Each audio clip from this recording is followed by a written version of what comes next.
6:30, so I'm going to call our July board meeting to order. As usual, we'll start with our public hearing, but we have a special matter of business to handle at the top of this meeting. To start with, I am the chair of the Public Charter School Board, Rick Cruz, joined this evening by my fellow board members Ricardo Gancho, Darren Woodruff in his last Public Charter School Board meeting, Vice Chair Sam Barrera, Naomi Shelton here to my left, and Scott Pearson, our Executive Director. So as I noted, we'll begin tonight with a very appropriate first order of business, which is in recognizing Darren's service on the board. So Scott, I'll turn it over to you. A few words. Thank you, Rick. DC PCSB's award for exceptional service recognizes individuals who, through volunteer effort, have made substantial contributions over a sustained period of time to the DC Public Charter School Board, and by doing so have made it possible for students in the District of Columbia to access quality educational choices. In recognition of and appreciation for his significant contributions to PCSB, we present Darren with our highest award. Indeed, it would be difficult to imagine an individual more deserving of this award than Darren. Darren served as vice chair of the board from 2013 to 2015 and chairman of the board from 2015 to 2018. He started his service with us 10 years ago in 2008. Darren's impact on this board has been profound. Since he joined the board, public charter school enrollment has grown from 25,732 students to 43,340 students. More importantly, overall public school enrollment, charter and DCPS, has climbed by over 20,000 students. Indeed, the turnaround of a 50-year slide in DCPS enrollment and overall enrollment almost perfectly coincides with Darren's arrival on this board. There's no question in my mind that he deserves some of the credit for this. But more than numbers, Darren was committed to quality. He brought to this board the perspective and personal commitment that comes from having children in our schools. He knew what he expected for his children and wanted nothing less for all of the families of Washington, D.C. It was during Darren's tenure that we launched the Performance Management Framework, raising the bar for quality. And Darren never flinched from closing low-performing schools when necessary, which is the toughest but most essential role of an authorizer. Darren's legacy on this board will always be centered on his commitment to equity. Bringing his research and professional background in special education and the impact of poverty on school-aged children, Darren led this board to redouble its focus on disparities in performance and discipline rates along race and income lines. With expulsions down by 80% and suspensions down by half, the DC charter sector is a considerably more humane and inclusive place, thanks to Darren. Finally, board service is a lot more than attending these monthly meetings. Staff is constantly asking board members to meet with school leaders, attend graduations, and represent us at events. Darren always said yes. He worked incredibly hard for this board and for the schools and students that we represent. And he always did that work with a sense of humor, good spirit, and a personal gentleness that was a model for us all.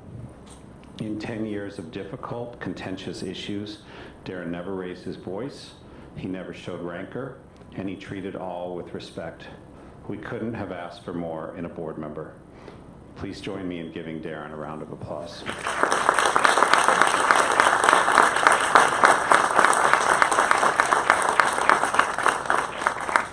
Rick? Let me just add a few remarks here.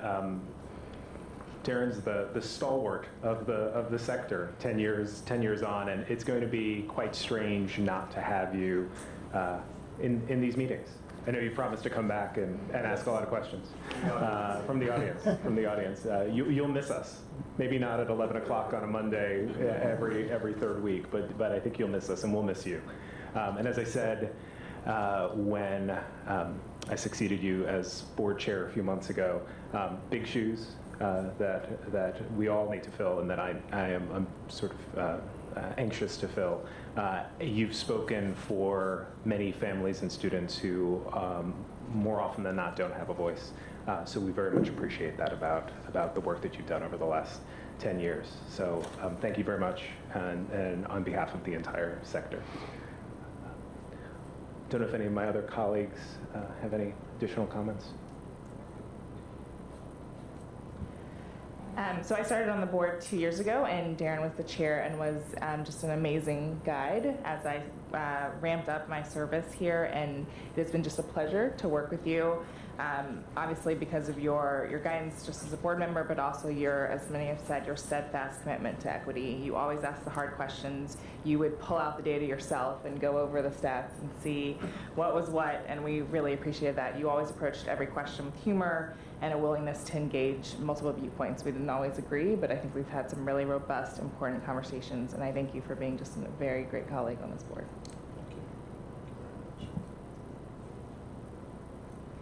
I'll just add, Darren, thank you so much for being such a great teacher to me as I came on the board 3 years ago. I really appreciate all the time that you spent, and also additional calls if I missed a meeting to help me get up to speed, and I really appreciate everything that you've done and the professionalism and just the guidance.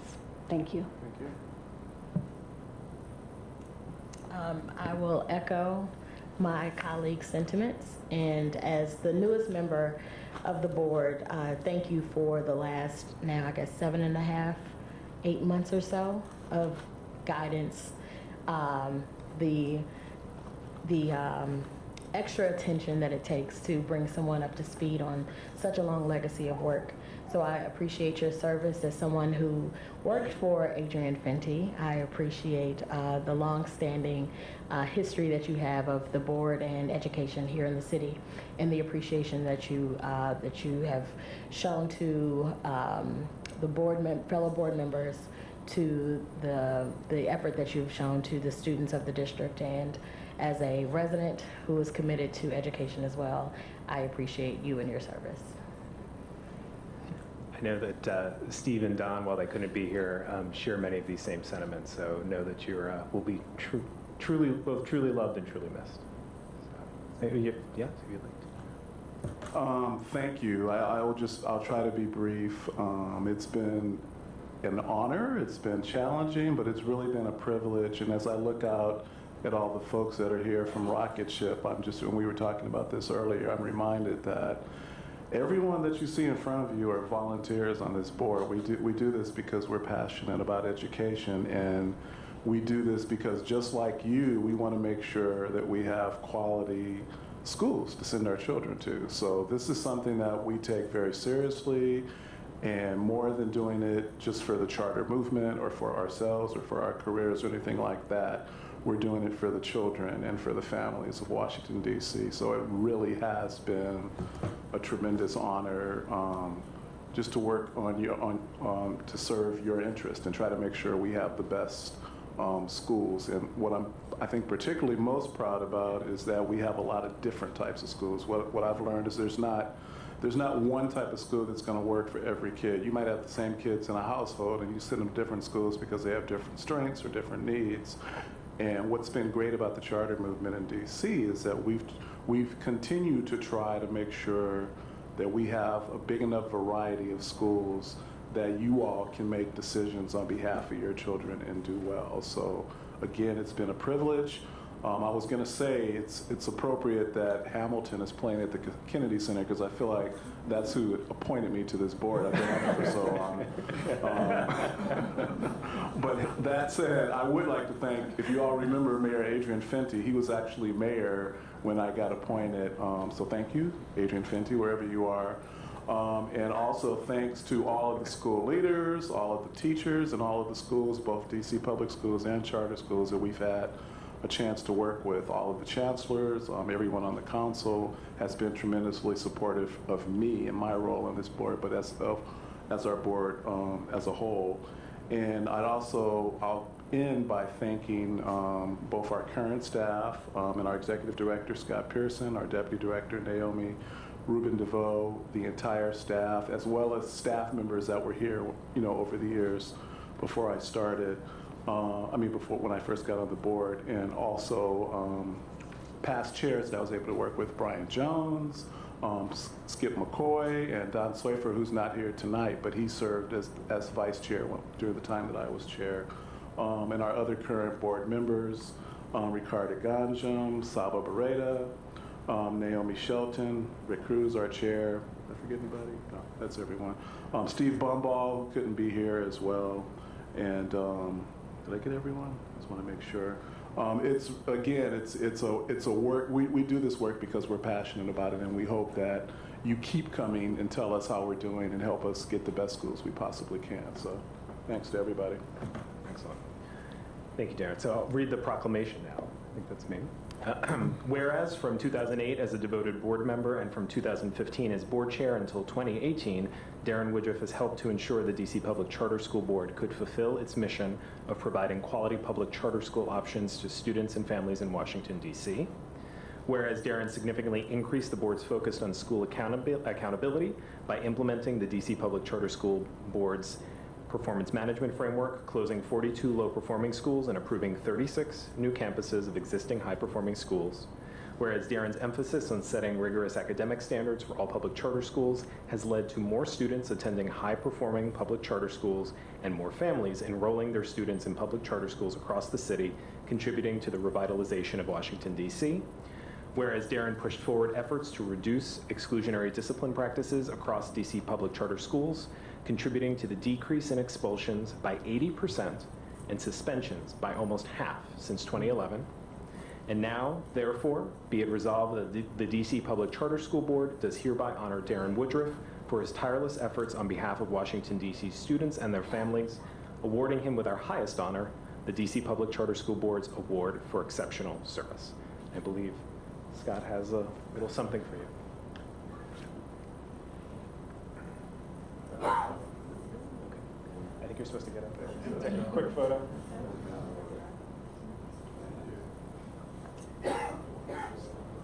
We'll get to the board meeting.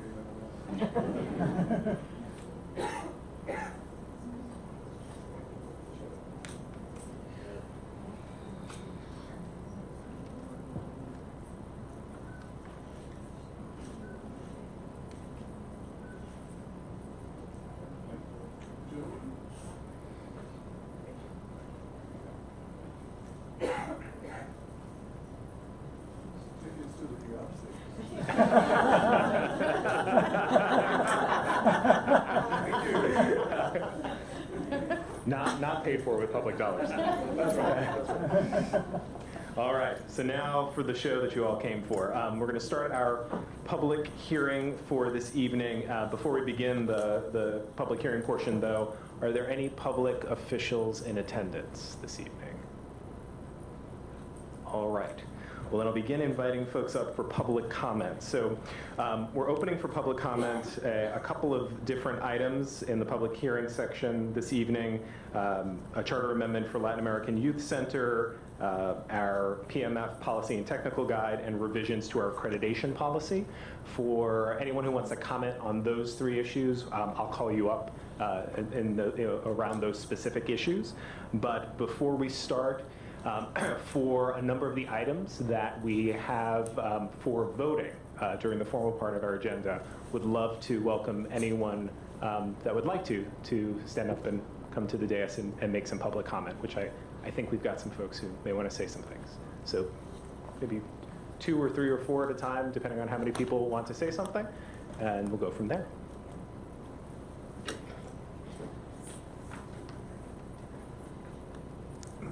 And just to keep us on track, we've got 2 minutes. 2 minutes. If you could start with your name as well. Thank you. Thank you. Hi, my name is Doretha M. Billings, and I am a lifetime Washingtonian, and I am a 27-year resident of the Fort DuPont area, and I welcome with my heart Rocket Ship Legacy School. It's long overdue. There was only one choice of school for the kids in that area, and that was Ann Beers Elementary School. When this school came along, we weren't quite aware of it, but once all the information came out, I went there and saw it was the best thing for our babies. Rocket Ship parents came out in droves just this past Thursday. And prior to that, I will come to the school.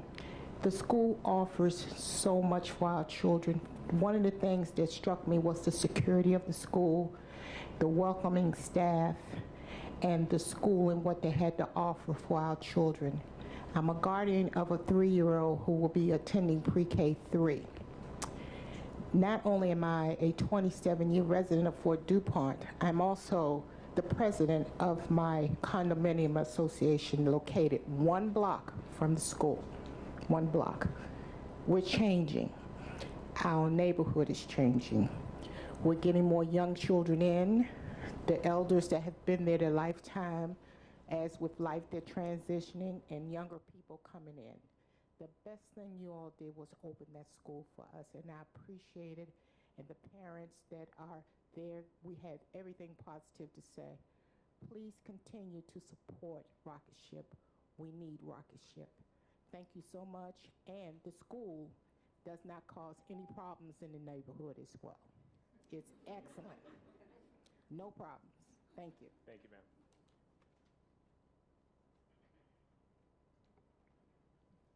Hi, my name is LaToya Francis. I'm a new DC resident. I grew up in the DMV area all my life. I recently moved back from Detroit, and with transitioning in the middle of the school year, I experienced some challenges. Only school I had available to my son was J.C. Null, and we went through several issues, from bullying to fights, my child being injured, I'm not notified, it just all around it was hard to keep him on track. And at Null, he experienced issues where several class distractions. In elementary school, the security guards are having to chase truant children that are skipping classes. And I'm just struggling and reaching out to different schools, but I was shut down because it's the middle of the school year. You can't go from school to school to school just because you're not experiencing what you would like for your child. So thank God my child still made it through, honor roll, perfect attendance, everything else that he needed to succeed through that short period of time. However, at the end of the school year, in searching for a new school, I stumbled upon Rocket Ship. They reached out to me. I had put his name on the lottery list, but he wasn't chosen for that particular school. Okay, cool, no problem. But when they reached out to me, that outreach right there was already step 1, positive check on my book. They're a great outreach team, great new building school, and I just appreciate their efforts in continuing to reach out and grow the community. I'm a new Ward 7 resident. We need better options like Rocket Ship. Rocket Ship is an awesome school, and I can't wait for my son to start there this year. I just appreciate y'all's support. Please continue to support Rocket Ship. Thank you, ma'am. Hi, my name is Catherine. I am also a Ward 7 resident. I'm new to DC. It was actually my first year recently, July 21st. My daughter is going to the 1st grade this year, and we have completed our 1st year at Rocket Ship. She came from other schools where she was not reading, where she wasn't able to, my daughter has 11 food allergies, she wasn't able to eat lunch and things like that at school. I tried to transfer from Washington to DC and was deemed homeless and all types of other things in trying to prove my residency. And even I'm so happy that I turned back and came to Andrea. She had been sending me emails and phone calls and everything, and I had turned the school down, not even going out to see it, only to go out and be turned down and unwelcomed by other schools. Andrea came to my home while I was still packed in boxes the first 2 days that I had moved into my DC residence to help me do the things that I needed to do to enroll my child in this school. being here at Rocket Ship in the first year, she's been able to participate in cheerleading, which didn't cost me $300, a month as a single mother. She's been able to eat breakfast and free lunch with her allergies at the school, and I don't have to run there. My child is given her inhaler and things that she needs to control her allergies while she's at school. I feel completely safe. They're very community oriented. There's so many things for me to be involved in: basketball games, spring dances, different things to allow me to be a parent and see what's going on with my child while she's away from me, and me to trust them. We need schools like that in the community as well, and I back that up fully. I have friends at Ambiers. I have friends at Rocket, at DC Scholars. I have nieces at KIPP, all of the schools, and I'm glad to say we are transferring them. They will be at Rocket Ship next year because of my explanation and my experience and letting my family know how important it is for them to be at this school. Please continue to support Rocket Ship. Don't make them leave. Help us open more schools and everything else. Thank you. Anyone else want to make a public comment this evening? Am I on your list later now? No, but you can, or are you coming to speak about the PMF? Oh, one of you guys. Oh, what's the other one? No public comments later. Now's the time, yeah. So. You can come up. Just come up. Yeah, both of you. We're just trying to bring a little order, but Yeah, I also need to get done.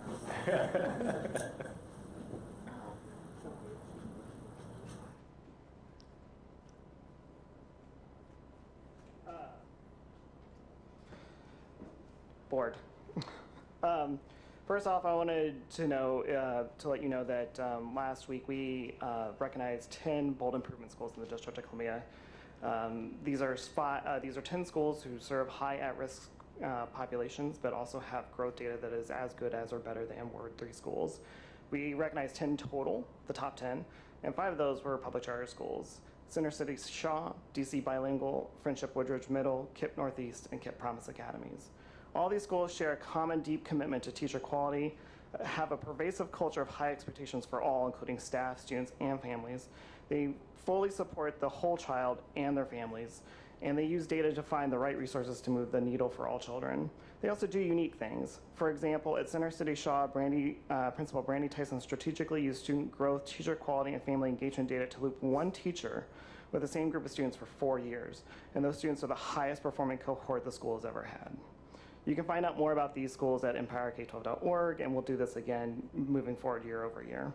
I'm up here to talk to you tonight, obviously, about the PMF Technical Guide, as you've seen me before. I just want to let you know that I've been part of the process for supporting schools at the pre-K-8, high school, and adult framework. I've been particularly impressed with the staff over the last year in terms of the administration of this of the task forces. They have a deep commitment to the validity and reliability of the PMF as a tool for school quality.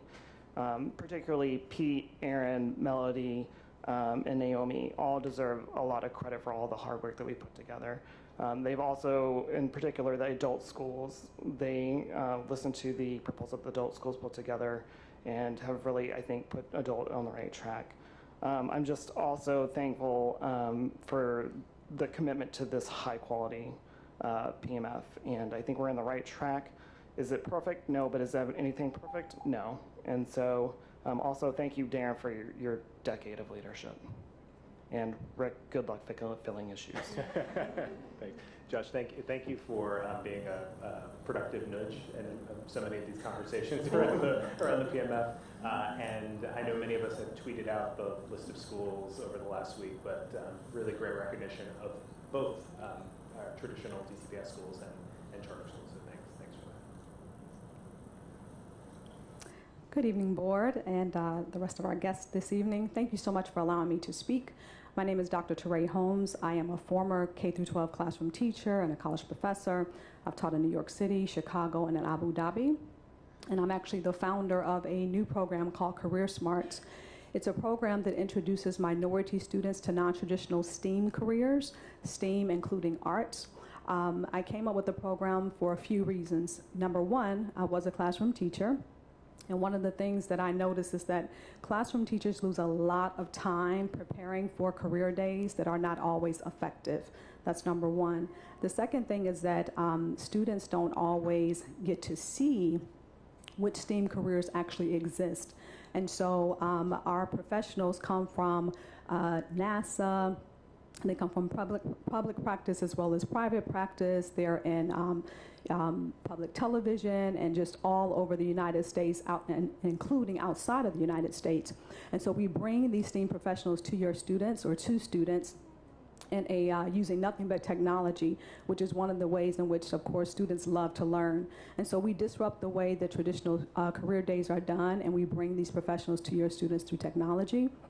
In addition to that, we have peer mentors who actually work with students throughout the school year, and they allow them to engage in conversations with other students around the country, and for teachers to be able to plan their curriculum around these conversations that we have, that the peer mentors are having with their students every single week in these group chats that they have. And so we really want to make sure that students don't feel like they're being taught what STEM education is, but not really knowing which fields are available to them. And so that's what Career Smarts does. It really opens up their minds to the possibilities of what is available to them in terms of careers. And so I want to thank you guys for the opportunity, and if anyone would like to talk to me afterwards, I'm free to give you some information and to answer any questions you may have. Thank you. Are you anticipating working with DC schools, yes, schools? absolutely. So we're in Cleveland, Chicago, so we're in different, Memphis, so we're in different schools and districts throughout the United States. And so we're interested in DC as well. Great. Thank you. Thank you. Mm-hmm. All right.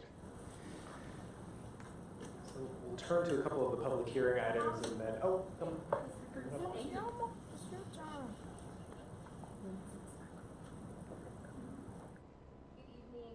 members of the board and staff. I'm Dr. Clarice Mendoza, and I serve as the Chief of Schools for the See Forever Foundation and the Maya Angelou Schools. I'm here this evening to testify regarding the proposed changes to the PCSB's accreditation policy.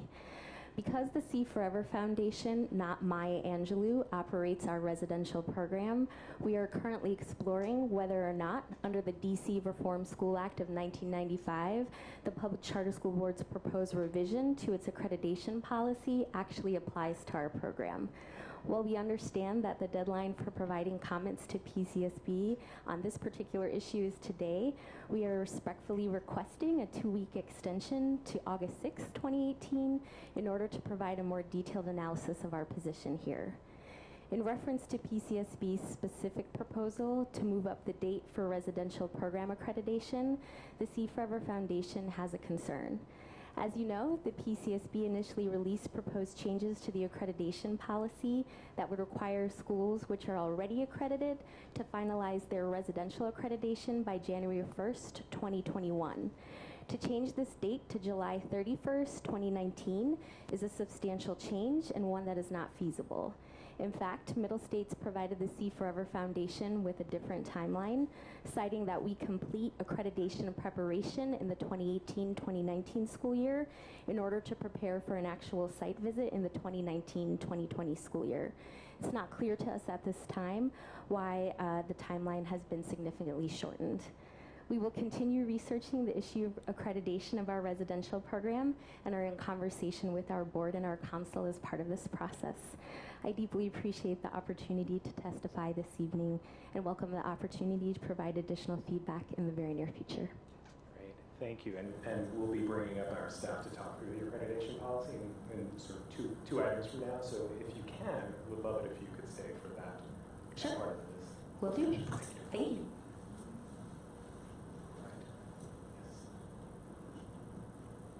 Is there any other public comment? Let's bring up a few more people. We can give you all an opportunity, and then we can get to some of our items, and then we'll have a cleanup slot at the end if there's any last public comment. Push it back. Sorry. I was in front of you guys last month, and I brought to you guys a complaint. Because I'm a former teacher at Howard University that got laid off. because I won't call it a whistleblower, but let's just say, you know, there were certain things that I just wasn't okay with. I filed a complaint. They responded, and my question to you guys is, did any of you guys see the report at all? No? The sexual harassment report regarding a student and a teacher? No? Okay. Well, I had to do a FOIA request to get the response back from the complaint that I had made. And when I got it back, I really think you guys should take a look at it, because it's full of crap and it's not accurate.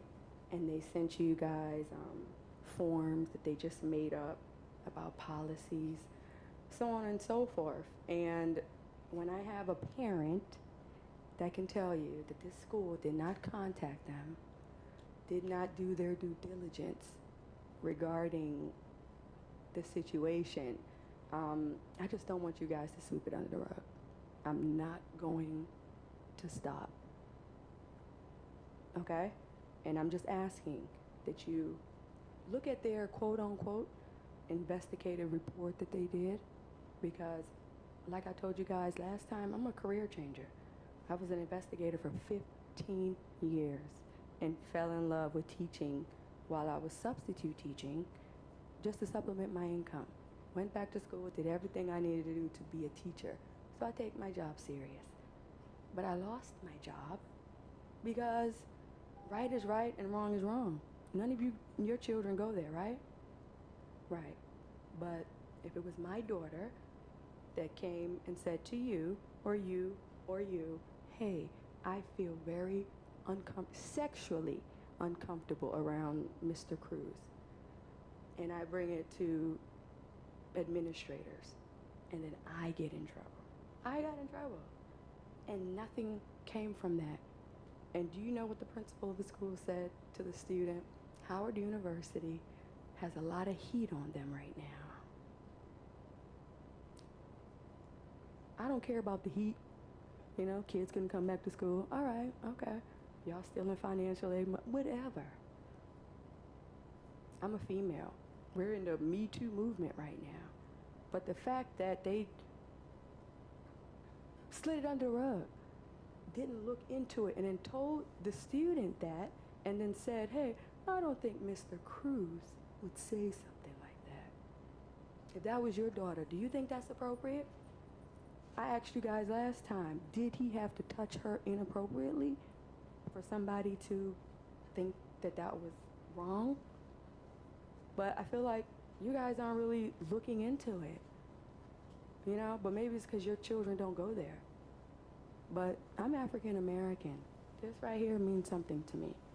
And what they're doing to our children, not even with the sexual harassment, but I told you guys different things about changing grades.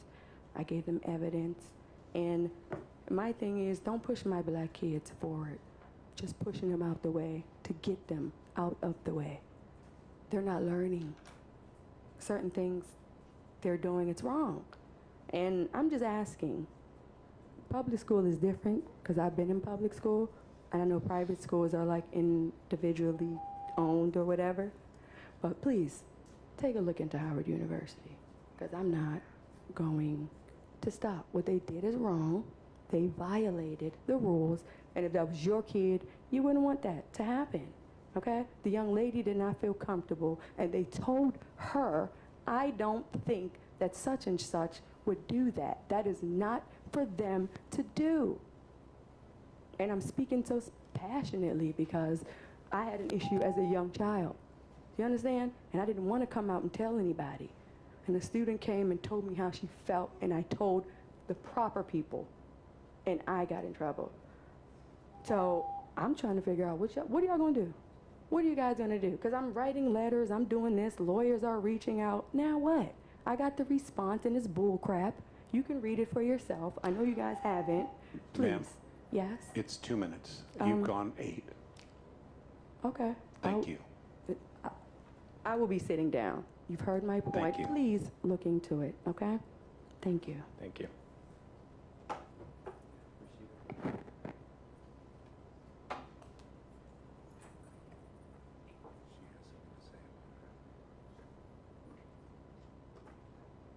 Hi, Rashida Tyler. I respond to some of the parent complaints that we receive and community complaints. Ms. Grant and I have spoken several times about her concerns. Without divulging too much to protect the child, we did refer this concern that she relayed to CFSA to investigate some of the things that she shared. I don't believe it's their policy to report back to us, but I'm happy to look into that if you would like. But that concern, she brought 3 concerns to us. That one in particular was referred to Child and Family Services. Rashida, I would like it if you could just follow up the board on, with respect to anything that you can share with us, recognizing the privacy concerns. Okay. Right now? No, Oh, just later. Okay. Thank you. Hi, my name is Britton Rhodes. I'm representing from Rocky Ship Legacy Prep. I became a Ward 7 resident back in 2010 when I graduated from Bowie State University, so I've always been in the DMV. Came when they moved to Washington, D.C. I'm also a first-time mom. My son, Blake Belton, goes there. He went to Appletree for the first 2 years, and now he's at Rocky Ship. And all my first-time mom fears have been satisfied with Rocky Ship. He is on a 2nd grade reading level coming from kindergarten. So I ask that you all continue to help them and support them because they are making a change in the community.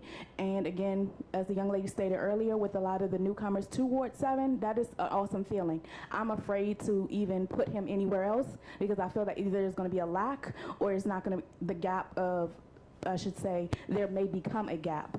And I feel very confident where he is now, and I expect to follow them all the way through. Thank you. We can bring up the Latin American Youth Center. Nikel? Should it come now? Yeah.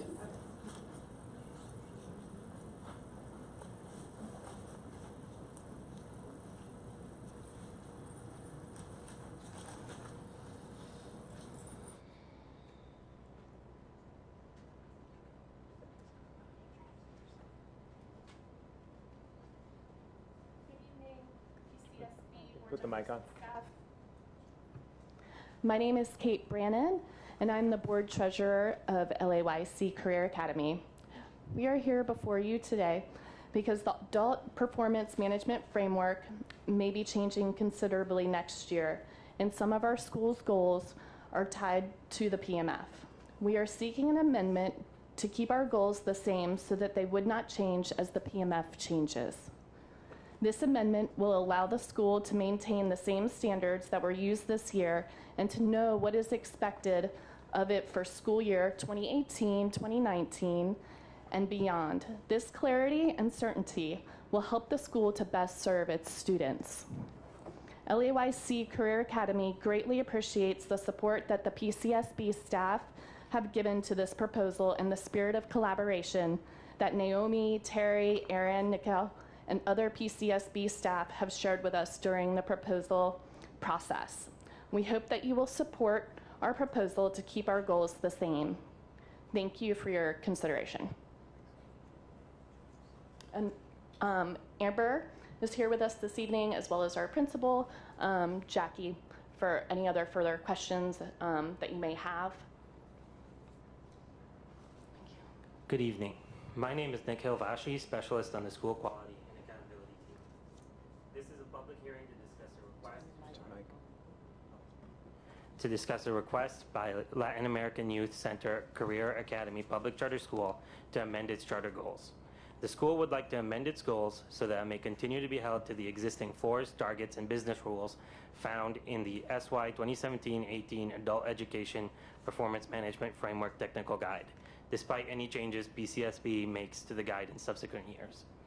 The school requests to maintain its current targets to provide consistency and clarity for staff.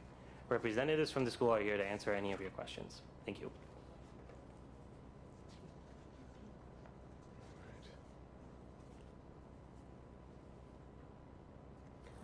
So open it up. Any questions from our board members? I think I'd like to hear from staff. If this type of request, I'm just wondering, I mean, would it be inconsistent with the overall changes that we're trying to achieve? And I would set a precedent that would be inconsistent with our goals. I'm not familiar with PMF enough to answer that question, but my colleague Melody Sampson is here who might be able to answer that.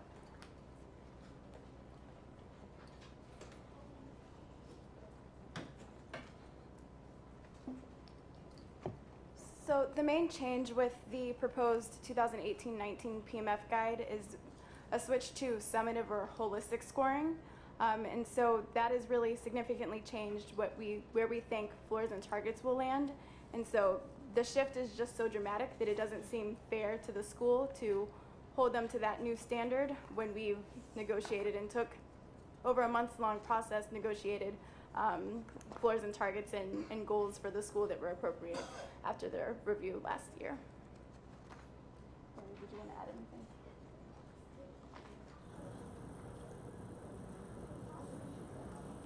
So I guess just to add to that, it's a big change.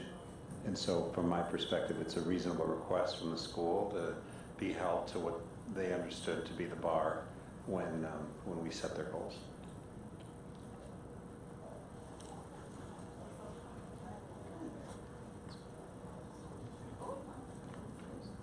I feel a pretty amenable request from the school. All right. And so this will be up for vote next September. Okay. Thank you. All right. Naomi and Aaron, or just Naomi?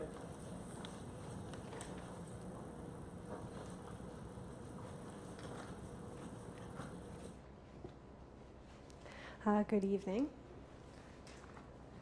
I'm here to talk about the performance management framework.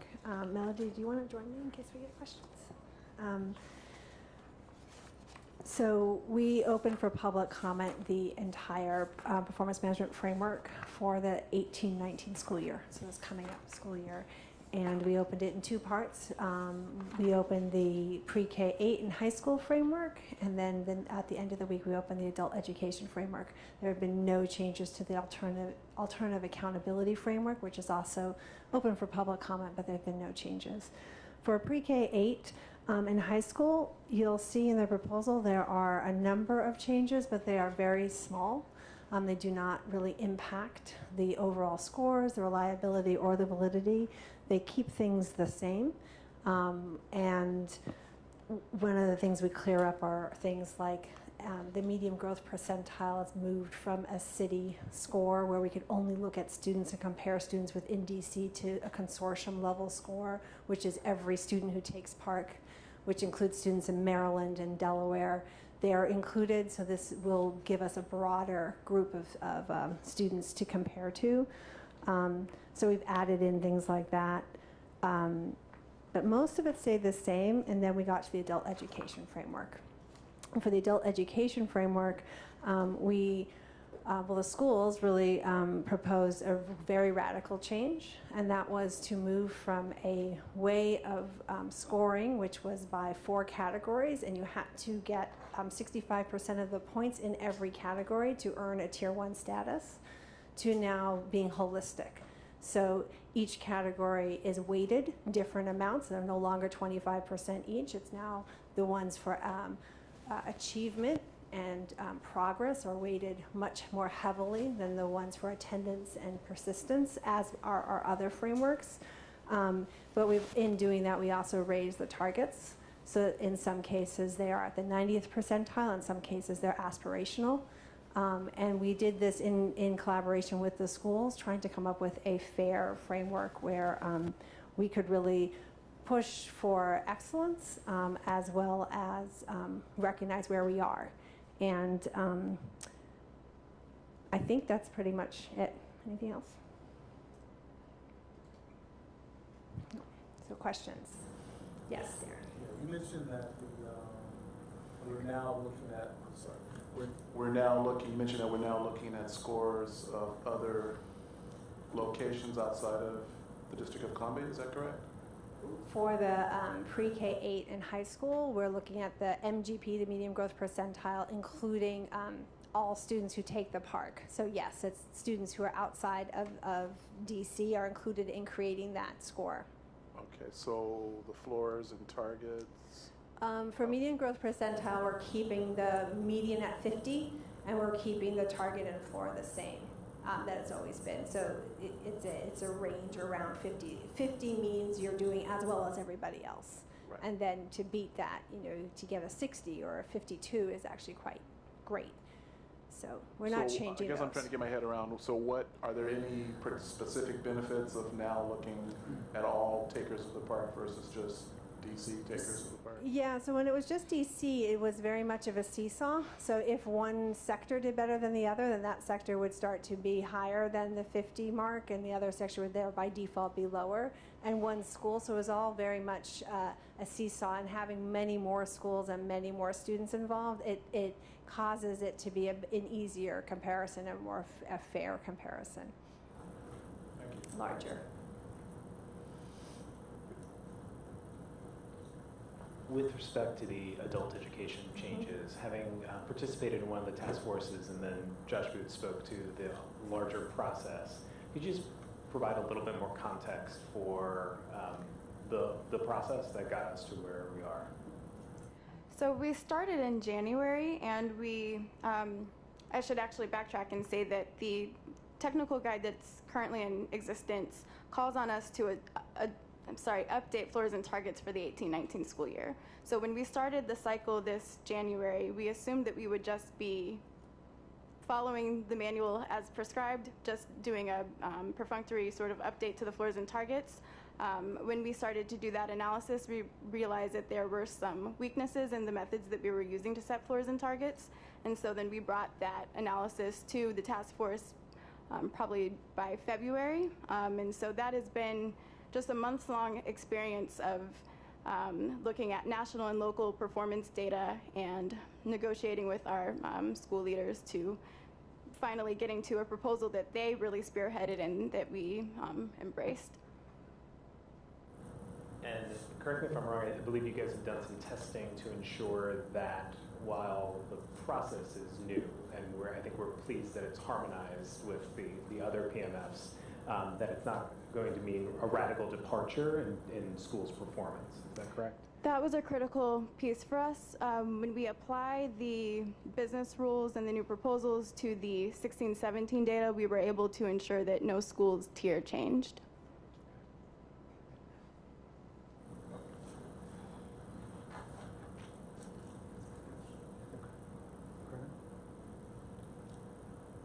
I know that the amount of time we've talked about it today does not describe the amount of effort that went into this, but I also think that the materials you all prepared for us tell a pretty good story for what is happening. And again, just want to acknowledge, as others have, the amount of work that goes into not only refreshing these each year, but to make some pretty significant changes to the adult education one in particular. So again, something else that we will be voting on in September. That's correct? Yes. All right. All right. Rashida Tyler, accreditation policy.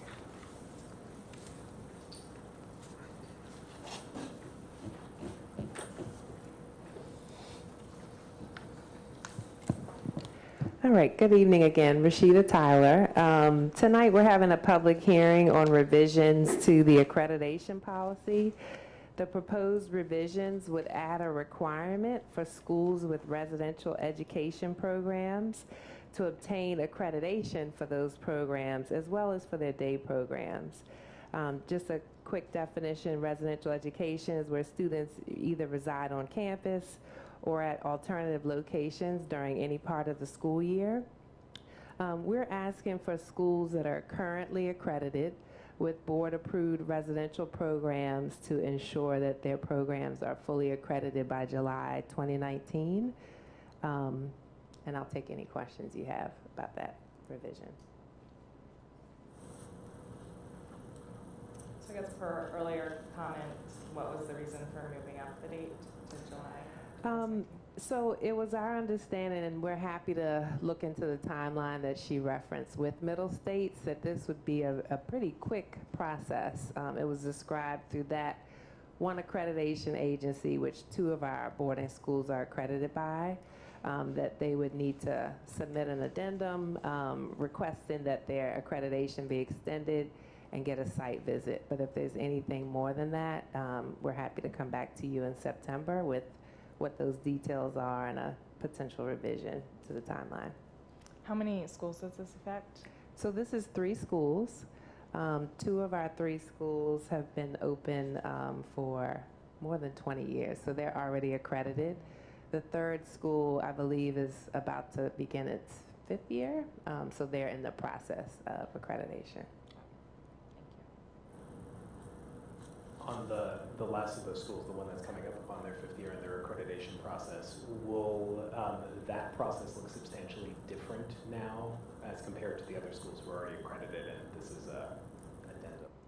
I don't think they have to file that addendum. I think their site visit, which is a part of any accreditation process, will include a site visit to their boarding school, which luckily at Monument it's right on site, right upstairs from where the students take classes. So other than that, I don't think it's any different.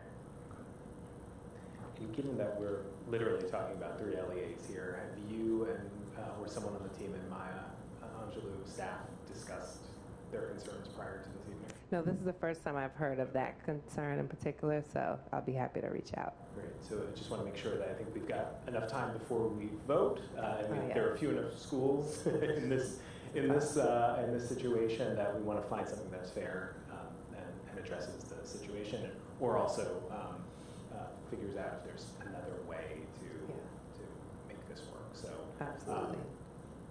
We could either address that at the meeting, but with some legwork between you and the school between now and September. Right, so I can follow up with the school in Middle States before the next meeting, and at the next meeting I can share what those conversations were like. And also, that's not the only accreditation agency that we approve. I'll have an update on all the agencies that do accreditation for residential programs.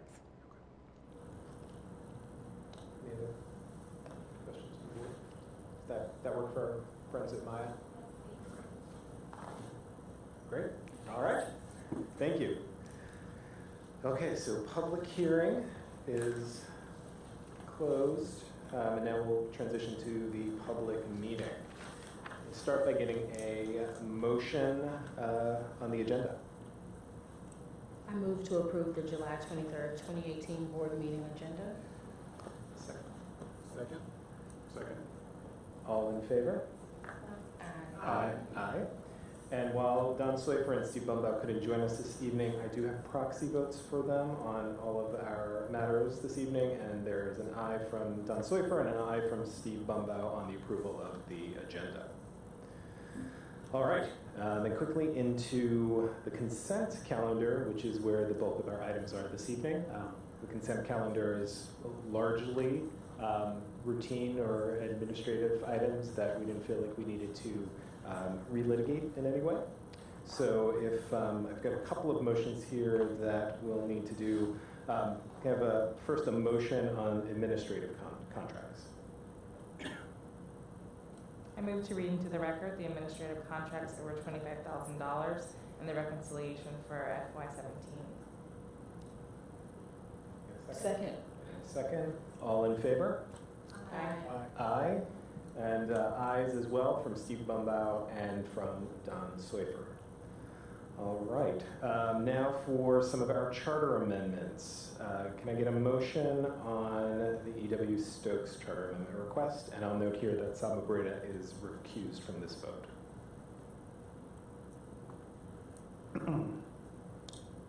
I move to approve the charter amendment request of E.W. Stokes Public Charter School and approve the D.C. Public Charter School Board Chair to sign the amendment on the board's behalf. Second. All right, a second. All in favor? Aye. Aye. And I also have ayes here from Steve Bumbaugh and from Don Soifer. So that motion passes. All right, third motion rocket ship. If I could get a motion on rocket ship, and no one was recused on this one.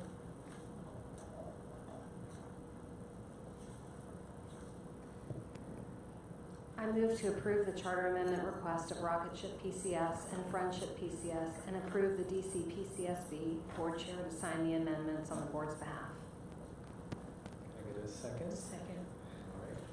All in favor? Aye. Aye. And also ayes from Steve Bumbaugh and from Don Swayfer. That motion passes. Fourth motion on our revised data and document submission policy. I move to approve DC PCSB's revised data and document submission policy. Second. All in favor? Aye. Aye. And also ayes from Don Swayfer and Steve Bumbaugh. Then our final motion under the consent calendar.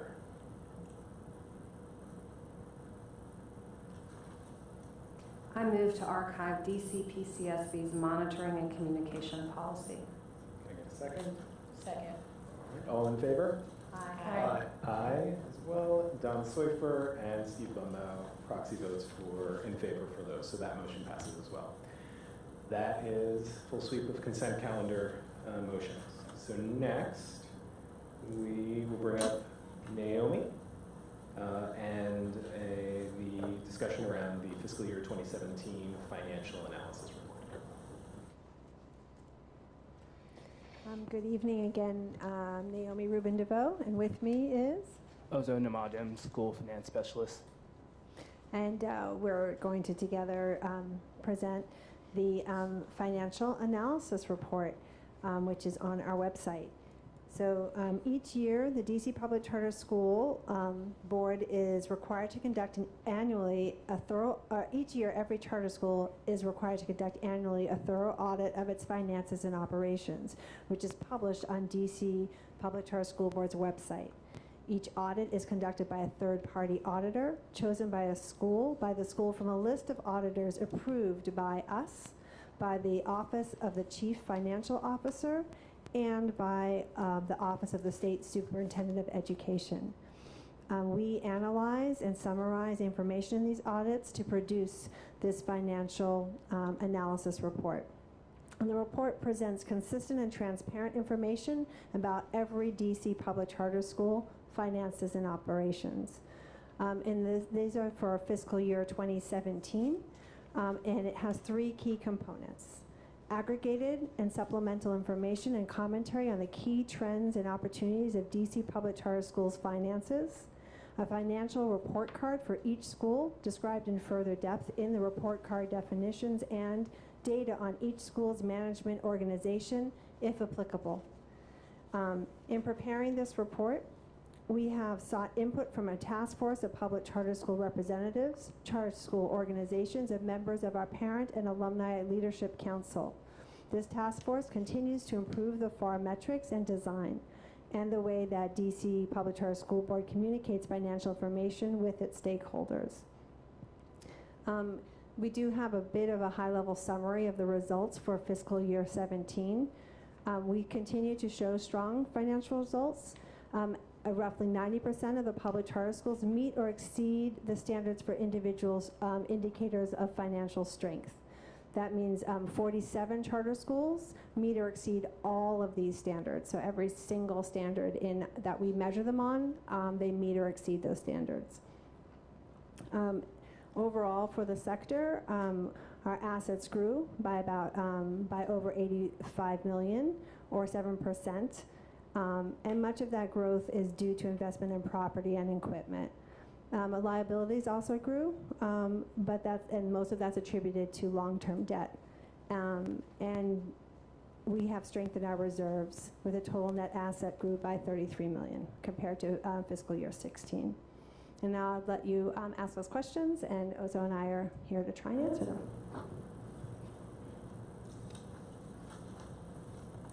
Thanks, Naomi. You mentioned that, was it 90% or a little more than 90% are meeting the standards that our board has set for financial, stability across a variety of measures? Is that an accurate way of saying that? Yes, so the 90% represents overall where we feel there's no concern for any of these schools at all. When we are considering what is risky, we think of liquidity issues, and when we gather the information and we assess all those schools individually on liquidity themselves, we look at two different ratios, which would be the current ratio and the days of cash on hand.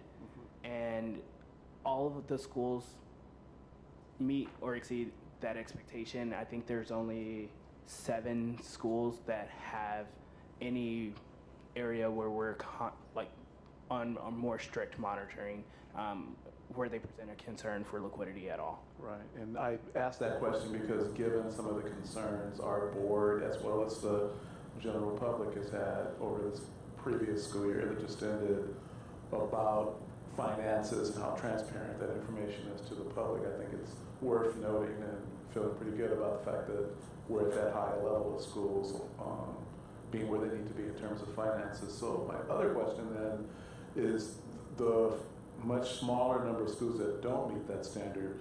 Is there a process for making sure they have the information we've just put into this report, and hopefully they'll take steps to correct it? Yes. So for schools that present any cause for concern, well, taking a step back, all schools are required to report to us quarterly financial information, and we take that information quarterly to come up with our assessments over where we see schools' performance trending, and then based off of that information, we'll kind of put them on a more strict reporting to PCSB so that we can be more proactive in our monitoring and assessment of their financial performance. So those schools that do present a liquidity concern, they are on monthly reporting to us, and we'll constantly be working with them to kind of get their metrics where they need to be, and making sure that their performance doesn't go any further than where they currently are. Okay, thank you. That's helpful.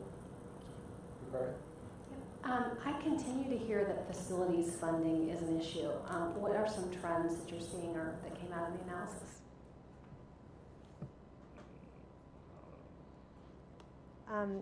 So we did see an increase in the amount of funding from the city on facilities, not enough, but we are seeing more of long-term investment in facilities, which is a good thing.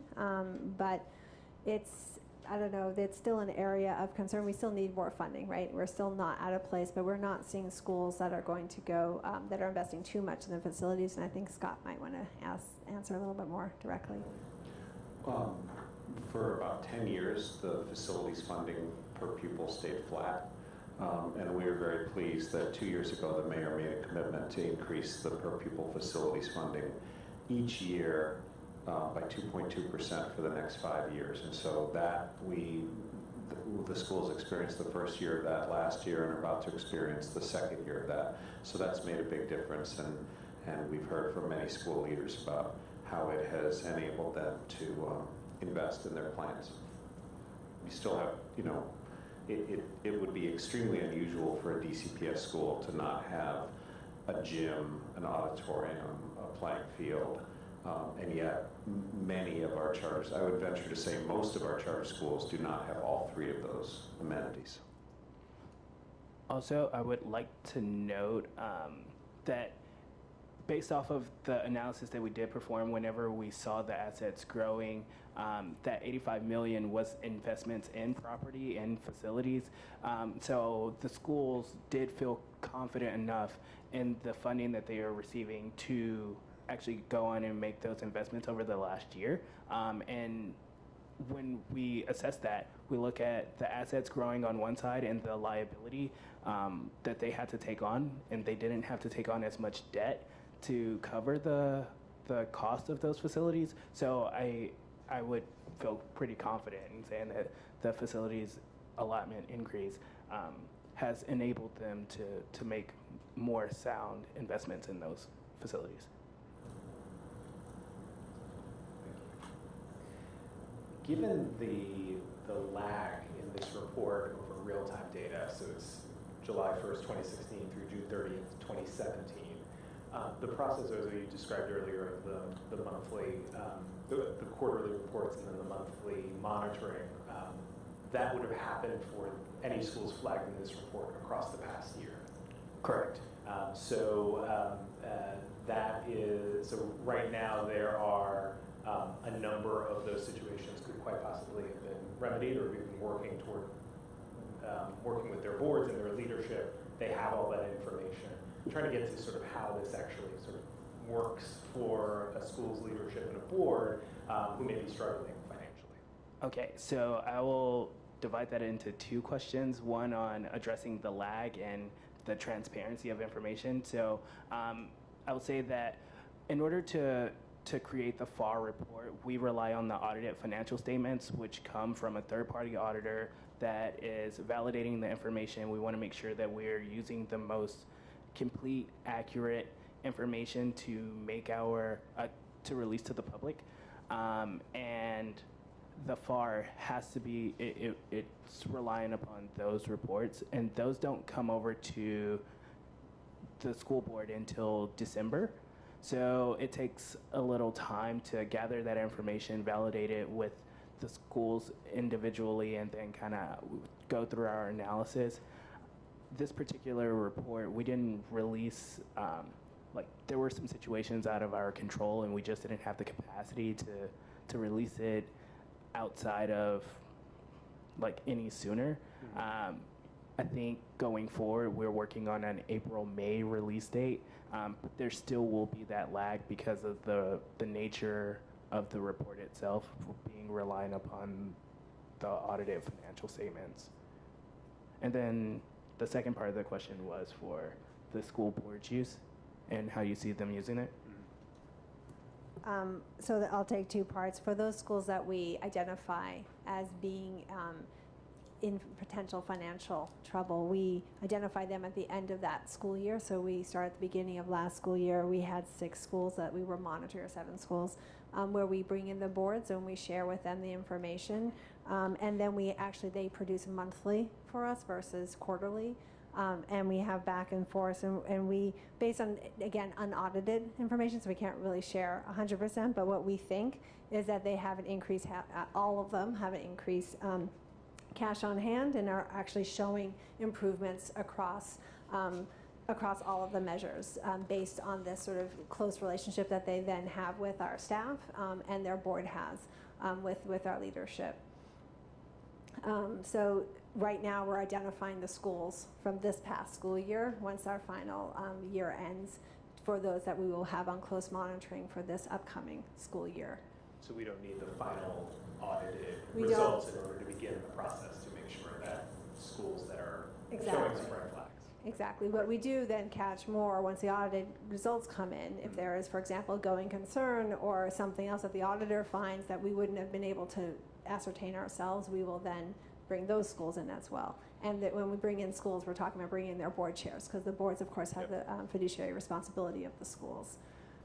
Which brings us to what we hope that the boards are doing with the reports, which the reports, if you look at one of the report cards, which are all on our website and we put up a few weeks ago, have what the average school in the charter sector pays for each or expenses for each of the measures. So you can see, well, are we above or below or right on target, both with where they were the previous year and where the average charter school is.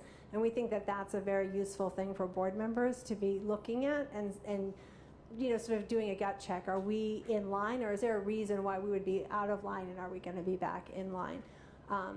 And so we hope that this is helpful for them. We also put in comments about what we think is going on, and the school leader will often put in comments themselves if there was an anomaly during that school year. All of that's public and transparent for everybody, but especially for their boards to take a look at. I think most of the board knows, but for the record and for the public, can you talk about what happens to schools that are not showing progress or under the close monitoring? So there is something called a Financial Corrective Action Plan, or an FCAP. We had 2 schools this last year under one, and they report to you. on a regular basis, explaining where they are on their finances, and we work with them to actually hit specific financial targets. And we are monitoring those schools as well. So those are if we also see real improprieties and not managing your finances well, we have given a school notice of fiscal mismanagement, and that a pattern of fiscal mismanagement can lead to closure. So we are tracking that, and we are citing schools when we see something going inappropriately.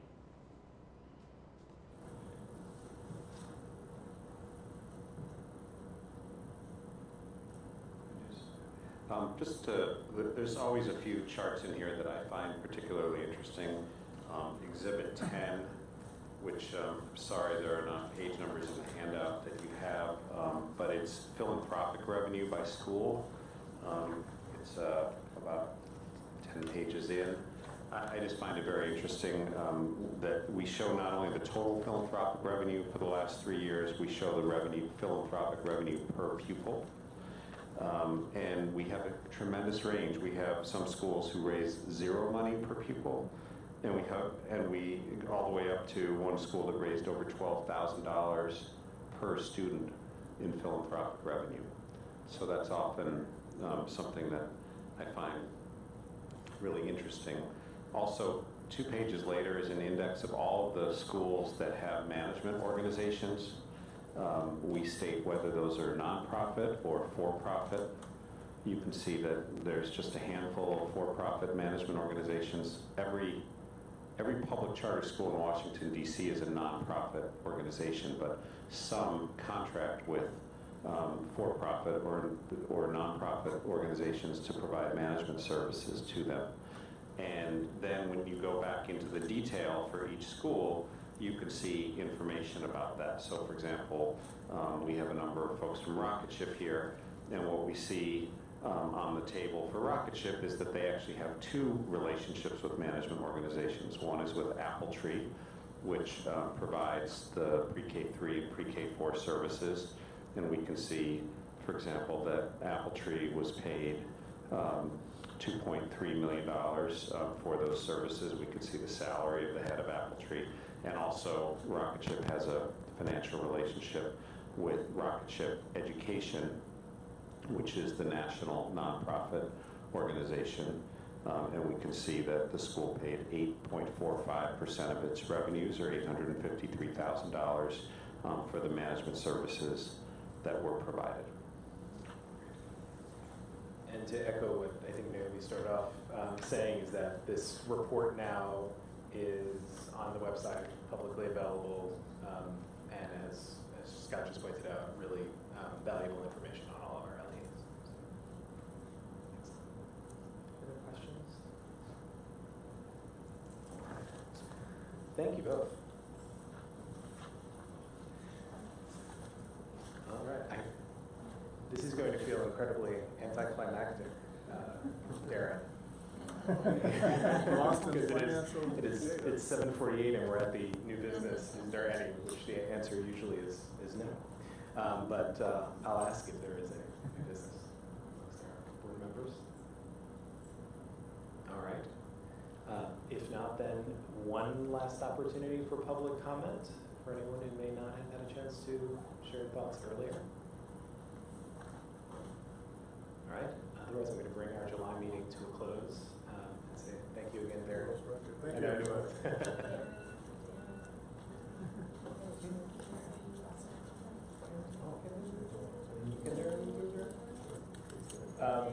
We're going to let you move to adjourn for your last. Well, it's summer vacation time, apparently. Summer vacation time. I move that we adjourn the July 23rd Public Charter School Board meeting. Second. All right, all in favor? Aye. We are adjourned. Thank you, everybody.